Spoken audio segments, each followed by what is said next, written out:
Welcome back to BPM TV Spotlight. I'm sitting here with Cosmic Gate. As we all know, it's an EDM world. I blog about it every day at bpmtv.com. You look at Billboard magazine and they got Diplo and Skrillex and A-Track. EDM is really taking over.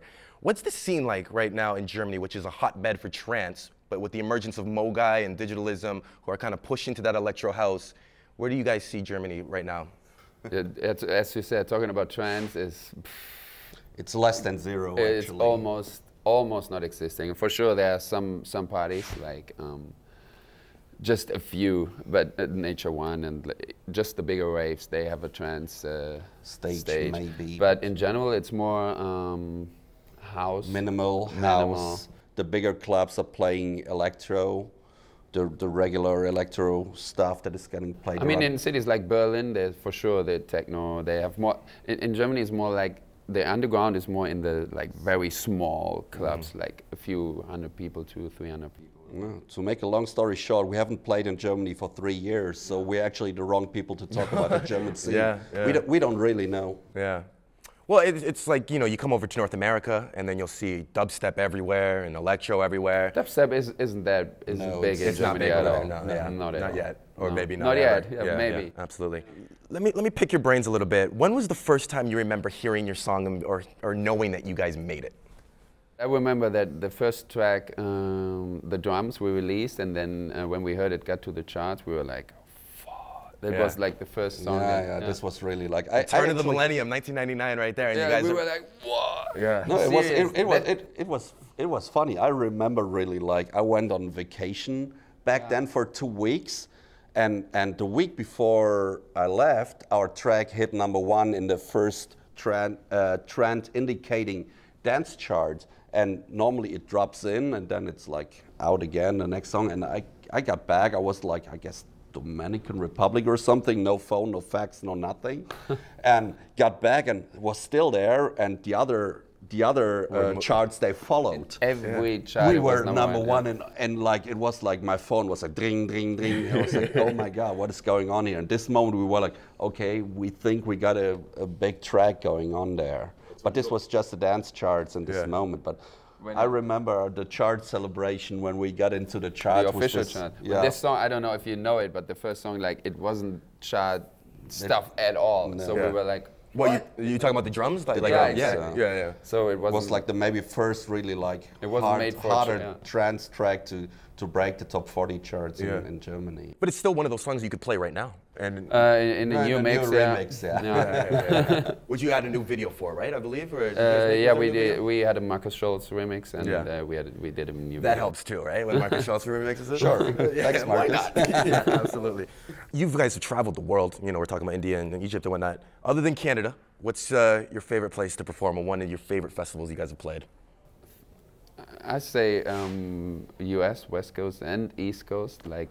California is a great place for us. Yeah. When they have amazing festivals there and parties. We love always getting to Australia. Yeah, it's always fun 2 weeks a year. We go back in April. Yeah, so, and our favorite clubs maybe Zouk in Singapore. Amazing city, amazing place. Whenever you're there, good energy. Yeah. When you travel, do you change your sets kind of depending on the audience, or do you kind of keep it the same everywhere? We do, of course. We have kind of a, how can I call it? Of course, we play similar tracks, but we change it depending on the crowd. So we never can say which is the first track or. So a festival, of course, is different to a club set, so and there is some crowds that are more trancey, others are more into progressive stuff. So of course, I know that some DJs prepare their set completely before, but we don't do that. We just maybe because we are 2 people and it's we can talk about it. I don't know. Yeah. We just want to feel the night and then go. Yeah, that's the best way to do it, right? And then take it off, or maybe make it maybe you real never dramatic. know how they react. That's right. Absolutely. Do you prefer like a government, like a big room kind of place, or do you like those intimate environments where it's kind of like you and 100 people sweating on each other and kind of idea? Of course, we like both. Yeah. It is like that. When you guys were growing up, what was like an album out there that stood out for you that kind of almost maybe got you into music? An album. That's a big question. What got me a lot into electronic music was Acid back then. So that was late 80s? Yeah, the whole Chicago, Chicago house and stuff that brought us there, and then it got acid, say 87, 88, and then by 89, like that whole movement started to get this techno house, IQ was a more trancy, like this Belgium stuff, Frank de Wolf, and these Dutch labels, German labels, and like every single week getting to the record store was like you were getting there with goosebumps. Yeah.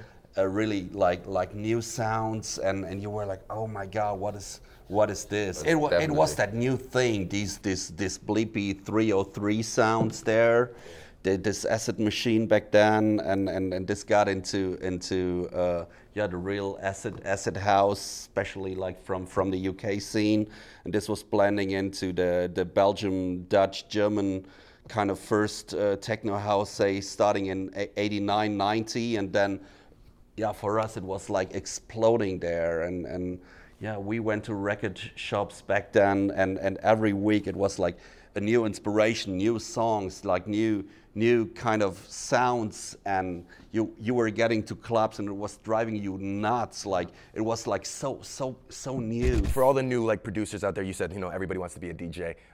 For the good ones out there, what's your best advice that you could give them? We always say be unique, follow your heart, don't follow trends. Try to build your own sounds. Trends, but trends. Yeah, exactly. Be yourself. And don't be me. Be you. Exactly. And lastly, for everybody at BPM TV Nation, what is your favorite BPM? 129.5. Yes, okay. Just the tip of 130? It's almost 130. 130 is like...